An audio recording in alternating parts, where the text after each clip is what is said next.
పురుగుల కూర, పుల్లేరు. మా గ్రీన్ ప్రాంతంలో మేము ఇష్టంగా తినే పుల్లేరు పురుగులు అనమాట.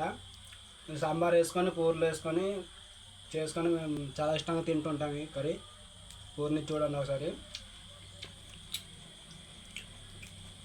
ఇది పచ్చిది అనమాట, చూసేయండి. రెక్కలు కూడా ఉన్నాయి, రెక్కలు తీయకుండానే వండేయాలి, పర్లేదు, ఏమవ్వదు. తీయండి. పచ్చిది కూడా తినొచ్చు, డైరీ ఉండాలంతే, కానీ పచ్చిది కూడా తినొచ్చు, ఏం కాదు.